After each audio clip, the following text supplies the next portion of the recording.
साफ करना चाहते हैं कि एक्चुअली यहाँ पर भस्म आरती किस चीज़ से होती है। नहीं, देखिए, मेरा कहना तो ये भ्रांतियां तो नहीं है। भ्रांतियां तो केवल अगर कोई व्यक्ति बोल देता है तो लोगों के ध्यान में आता है कि क्या होना चाहिए नहीं, क्या हो रहा है। वस्तु स्थिति ऐसी नहीं, लेकिन हाँ, ये जरूर है कि लोगों को, बहुत से दूर दूर के लोगों को ये जानकारी कम है कि ये भस्म आरती कैसे होती है।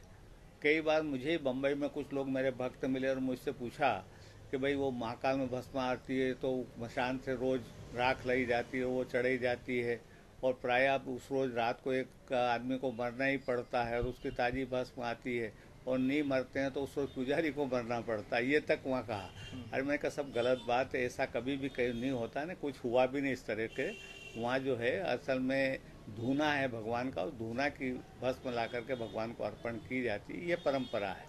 तो हम जब से बचपन से देख रहे हैं, उसी धूने से ला करके भस्म चढ़ाई जाती है, उसकी व्यवस्था महंत के हाथ में।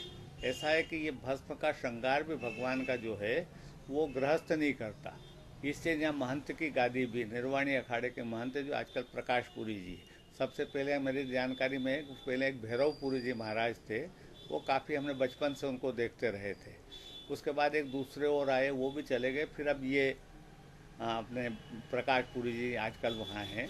और वो उनके हाथ से उनको वो सारी उसकी कुछ नेमनुक भी मिलती है, कंडे का खर्च भी मिलता है, और वो गाय के कंडे, गाय के गोबर के कंडे लाकर उसमें लगाए जाते हैं नित्य।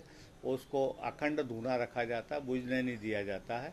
उसी में जो भस्म तैयार होती है वही भगवान को वर्षों से चढ़ाने की परंपरा है।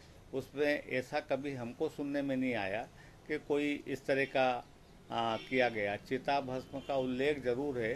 तो चिता भस्म का मतलब तो ये है कि भगवान स्वतः अपना श्रृंगार चिता भस्म से करते थे, क्योंकि उनका स्मशान वास था।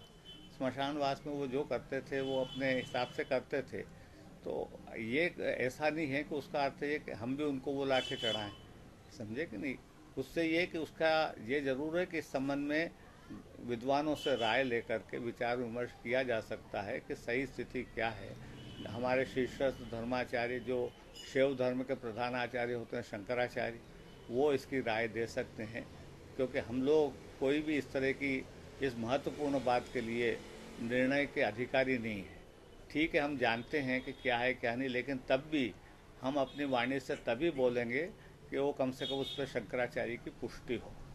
जैसा कि सुनने में आया था कि जब महात्मा गांधी का निधन हुआ था, उस वक्त कुछ कांग्रेसी यहाँ पर महात्मा गांधी की भस्म लेकर के आए थे और देखिए, अनुरोध किया असल था कि में गांधी जी की मृत्यु के बाद उनका जो अंतिम संस्कार के बाद की जो राख है वो अनेक तीर्थों में जाकर विसर्जित की गई थी। उज्जैन में भी लाई गई थी। उस समय ऐसा प्रयत्न किया गया था कि यहाँ चिताभस्म चढ़ती है तो ऐसे महात्मा महापुरुष की राख भी चढ़े जाए, इस पर चर्चा हुई थी।